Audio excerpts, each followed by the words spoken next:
Interstate 95.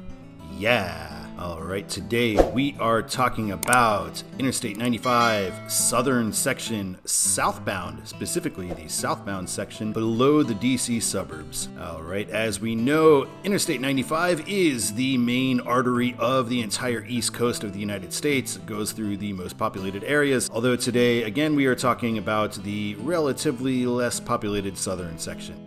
You're watching Control City Freak. This is the YouTube channel where we talk about interstate highways and the places that they're signed to go to. If you dig this kind of content, why not give us a like?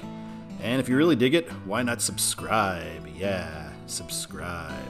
I should also let you know you can request your exit for a $5 super like or super thanks in the comments, which has been going awesome. I really appreciate that. Got a few of those to talk about today, and I'm going to say for 95, I am taking requests for New England, but anything south of that will probably already be filmed by the time you see this. Unless I take a break, which I might do. I might take a week off because this 95 stuff is a lot. All right, let's talk about southbound I-95.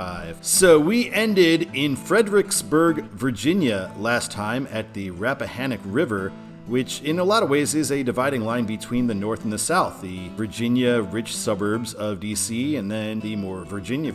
So here we are crossing the Rappahannock on Virginia Route 3, heading into downtown Fredericksburg, and we're going to weave our way back over to 95. Oh look, we're there already. So we see right away we get 95 south for Richmond and 95 north for Washington, just as you would expect. To jump back just a little bit, Thomas the Train wanted to see exit 130B for Culpeper in the Fredericksburg area, so thank you so much for that, and we will move on to under the bridge where we came on. And we also see exit 130A. Jacques Keendrick had a request for this in the previous episode, so I'll give him another shout out as well, so thank you so much. All right, the first mileage sign we get below Fredericksburg, we see Ashland is 38 miles away and Richmond 53, so not too far to go till Richmond. And then we get exit 126 in southern Fredericksburg. This is also for Spotsylvania, and TheDerpHog wanted to take a look at this one. All right, heading into Richmond, the first major thing we have to deal with is the 295 intersection.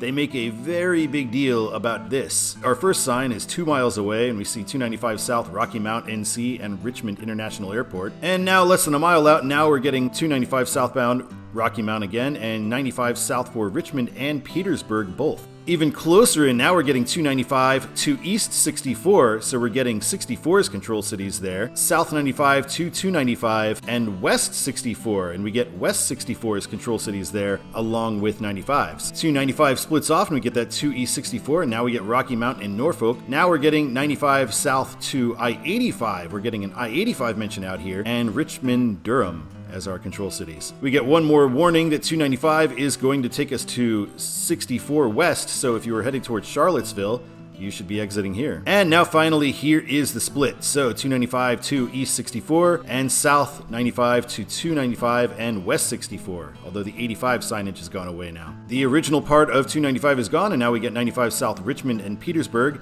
and 295 for Charlottesville. Further into Richmond, now we are getting South 95 and East 64 to Petersburg and Norfolk because we are meeting 64 here. West 64 to Charlottesville along with South 195, and we'll take 195 through Richmond this time. So when we get on the 195 interchange, we immediately have the exit for I-64 because they kind of meet at the same spot, and we are now on 195 South. 195 now signed south for Downtown and City Stadium, and at the City Stadium exit, now we are on South 195 and East 64 95 downtown. 195 becomes a toll road and also a state highway, since I think it is not legal to build an interstate as a toll road, and I believe this is a newer road, so they would have had to build the toll section as a state highway. You can, of course, make an old toll road into an interstate, as is the case with all the East Coast turnpikes. Here's our toll. Forget exactly how much it is, but it was not very much, 75 cents or something like that. And now we get a laundry list of exits as we are in a below-grade freeway section here going toward downtown Richmond. A couple more exits, and then we get a through traffic control city. Wow, a proper through traffic. Get to see downtown Richmond pretty well, and we've got this exit for US 60 here.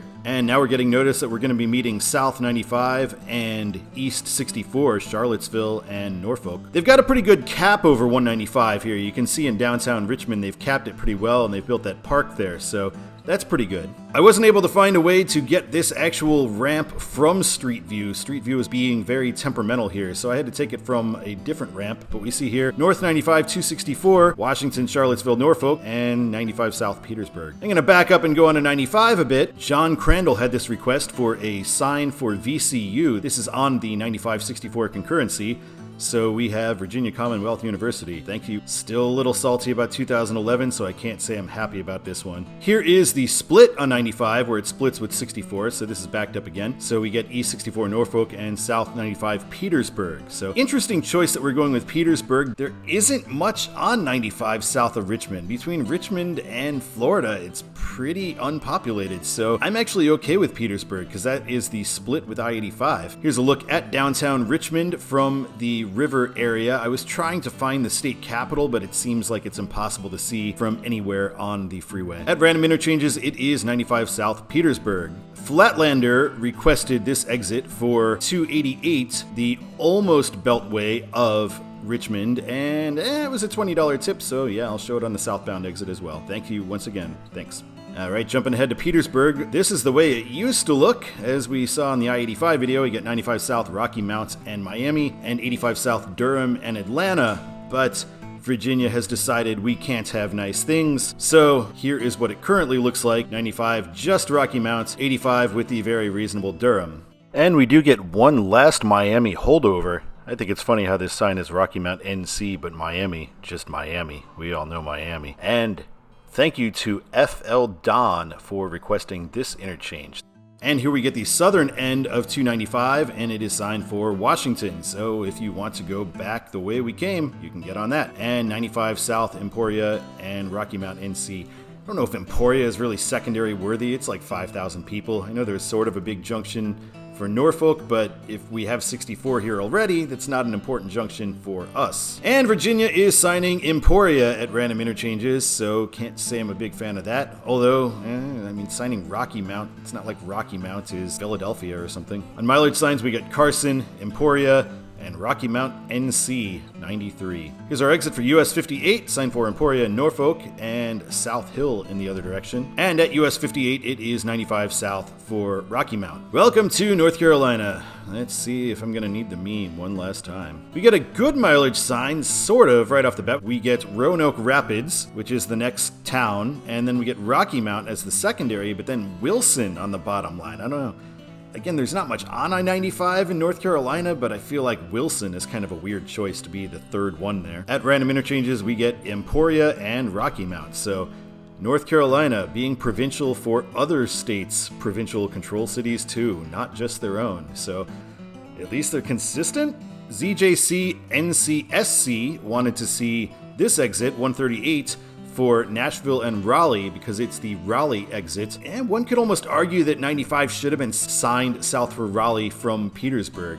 It is a little faster to take 95 and 64 to Raleigh than it is to take 85 and going through the triangle there. 95 now south for Wilson and Fayetteville, which arguably should be the control city from Petersburg. And now we're meeting 795. Once again, no mention of 587, which theoretically is here as well.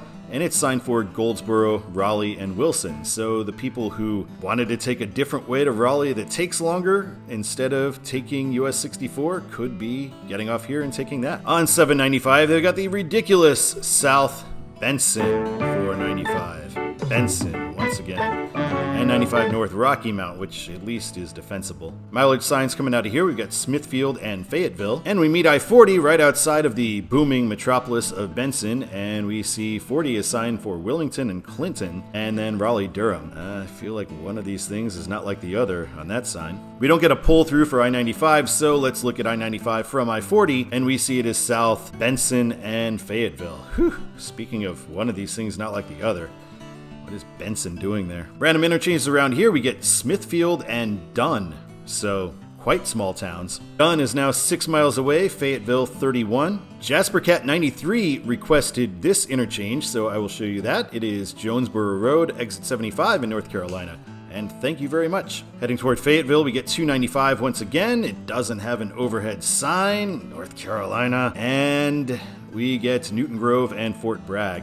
And from what I understand, 295 is a newer road. On 295 itself, we get the comically bad 95 for Benson and Lumberton.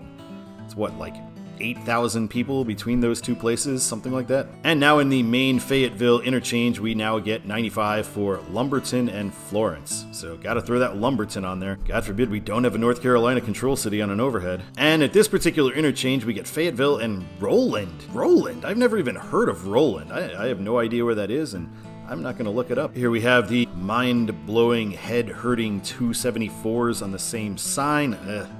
The worst. The worst. And Rockingham and Wilmington, reasonable control cities for US 74. And in the distributor lane, we get 95 South Florence and 74 East for Whiteville and Wilmington. And here are some billboards in the North Carolina side.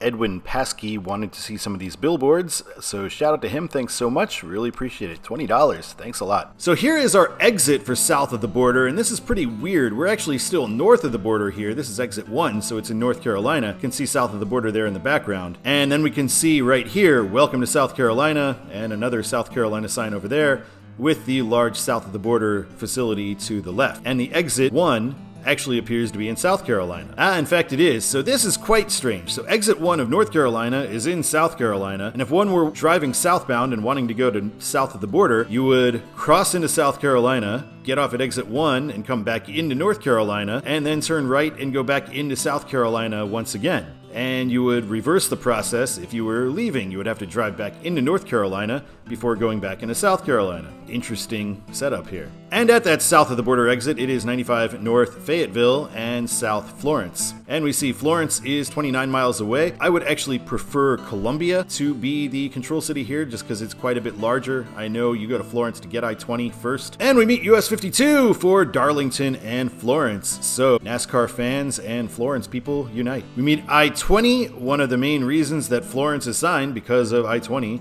And we get 95 Savannah at this point, West 20 Columbia, and East 20 Florence, but it is not 20, it is Business Route 20. So I don't know why they have a full red, white, and blue shield there when it should be the business route shield. At random interchanges in Florence, we get Fayetteville and Savannah. And a little bit farther down, I've got a request from Kevin Durrick for exit 170 in South Carolina because he wanted to show the Buc-ee's that is here. Apparently the southernmost Buc-ee's. I went to a Buc-ee's in Iowa. Seemed like a fine spot. And Savannah on the bottom line here, 164 miles away. Now we're meeting I-26 for Charleston and 26 West for Columbia. One could argue that 95 should be southbound signed for Charleston from the I-20 interchange because from that point it is the fastest way to Charleston by way of I-26. And Charleston, pretty big city. We're getting down toward the southern end of South Carolina, so here we get 278 for Hardeeville and Hilton Head Island. Kind of a small sign for a big thing like Hilton Head Island. And a bit further down, also for Hardeeville, and you can take US 17 here directly to Savannah.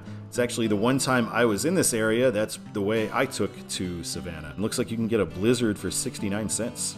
Nice. And welcome to Georgia. We get into Savannah pretty much right away, and we get 16 East Savannah and 16 West Macon, and 95 now signed for Brunswick and Jacksonville for some reason instead of just Jacksonville. Jacksonville is pretty big, last I checked, can probably hold down the sign by itself. And annoyingly, at random interchanges, we get just Brunswick. We don't get Jacksonville, so that's pretty bad. And now on a mileage sign, Brunswick 52. They can't even put two things on the sign to have Jacksonville? Are you kidding me? Some like North Carolina State DOT come down to Georgia here? Usually Georgia does way better than this. This is awful. And here is the Brunswick area.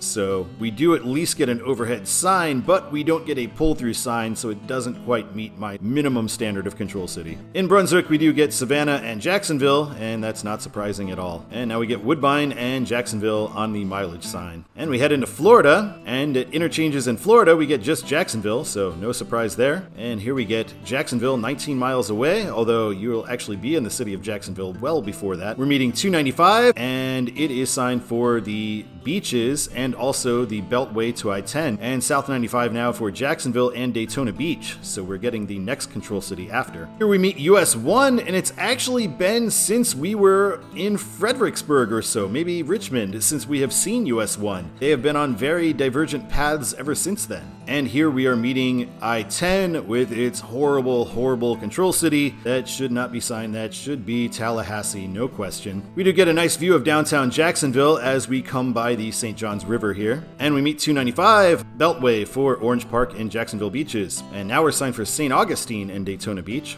That's fine, people have heard of St. Augustine. But at random interchanges we get no St. Augustine, it is Daytona Beach that is signed. St. Augustine 14 away, fine secondary, and Daytona at 75. I think Daytona is the right pick here. Some people could argue for Miami, but because you got the split for I-4, so you have Miami and Orlando, two major metros, Daytona on its own is famous enough, so I think it works. Tommy Mattix wanted to take a look at this interchange, 95 South, and I-4 splits off for Orlando. We also have 400 and 92. 400 I think is just I-4.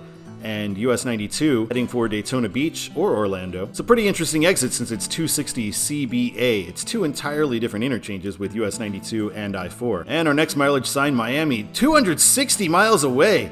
Florida is so deceptively big. It takes forever to go down the peninsula and it takes forever to go across the panhandle. It's weirdly big. And here we get an exit for Kennedy Space Center and Orlando. And now we've got the B line, now Beach Line Expressway heading toward Orlando, a toll road, and also to Port Canaveral, a fairly popular cruise port. I've been a couple of times. Edwin Paschke requested a Ron John Surf Shop billboard somewhere in 985. Thank you so much for the request. And now from this area, Miami is now 200 miles away. All right, we got to skip ahead. All right, here is where we cross Florida's turnpike, but have no interchange, of course. Florida acting like a proper East Coast state here with its lack of interchanges between interstates and toll roads. And 95 is still signed for Miami, and we now are downtown. That is downtown West Palm Beach that we're at here. Still 70 miles away from West Palm to Miami. That seems oddly far. Here's the main exit for Boca Raton. I believe there was a Boca Raton next two exits.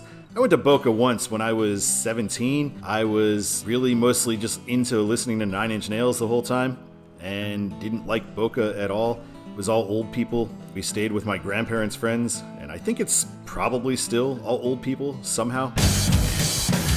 Boca. And we meet 595 for Port Everglades, Fort Lauderdale Hollywood International Airport. Again, those are all for eastbound 595. We don't get any kind of westbound 595 thing, which is weird because there's a lot more westbound 595 than there is eastbound. And we get 95 South Miami. This is a wild interchange where we meet 441 and Florida's Turnpike and a whole bunch of other stuff, yet no control cities whatsoever. And I looked at previous signs for this interchange and they also did not have control cities, so not very helpful there. We're meeting 195 for Miami Beach, and 95 is now signed south for downtown. And now we're going to be meeting East 395 for the Port of Miami, and we also have an exit for the Miami International Airport, exit 3A. This exit was requested by Xanadu Studios, so thank you so much, I appreciate that. We're getting toward the end, we get US 41, Lakeshore Drive itself coming way down to downtown Miami. That's a road I'm probably going to have to cover. And downtown Miami, exit here, and we get no control cities for 95